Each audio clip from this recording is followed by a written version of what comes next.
It was about 5 o'clock in the afternoon. Sri Ramakrishna left his room. The devotees were walking in the garden. Many of them were about to leave. The master was conversing with Hazra on the north veranda. They were talking of Narendro's frequent visits to Anando, the eldest son of the Guhas. Hazra: I hear that Anando is now practicing austerity.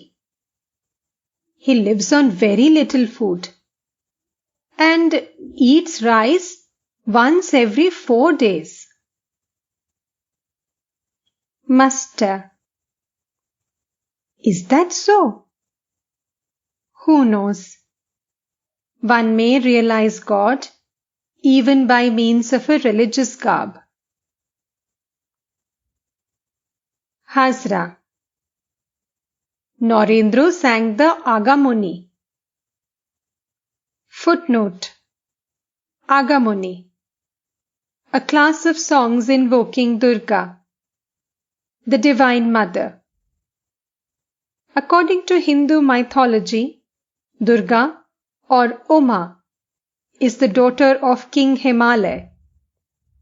She was married against the will of her parents to Shiva, who roams in the cremation ground in the company of ghosts, smearing his body with ashes and living on alms. According to the terms of the marriage, Durga was allowed to stay with her parents 3 days each year. The Hindu women of Bengal look on Durga as their own daughter. On the first day of the Durga Puja, they sing the Agamoni to welcome the Divine Mother. The song is full of the tenderness and affection of a mother for her daughter, who is returning home from her husband's house after a long time. Footnote ends. Master: Eagerly: How did he sing it? Kishori stood close by. The master said to him, Are you well? A little later, the master was standing on the west porch.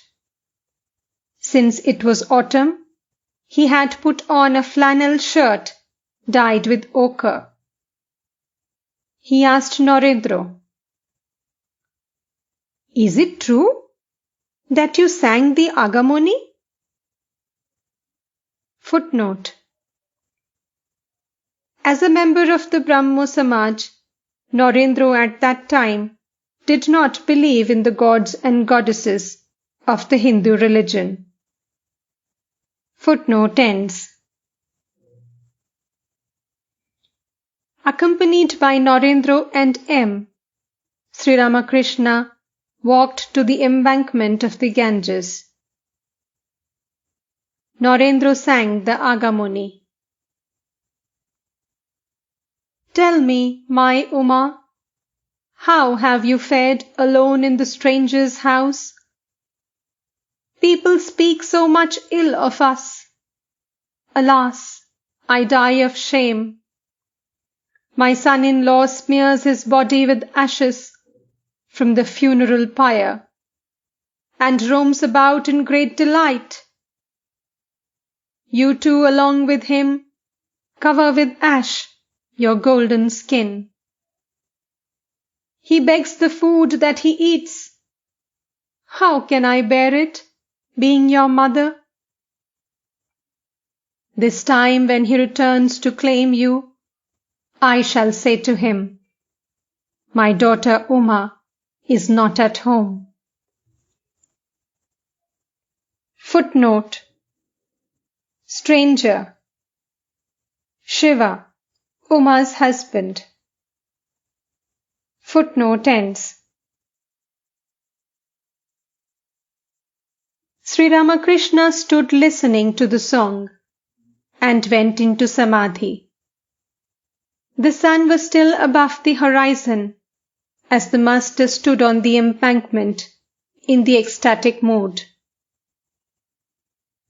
On one side of him was the Ganges, flowing north with the flood tide.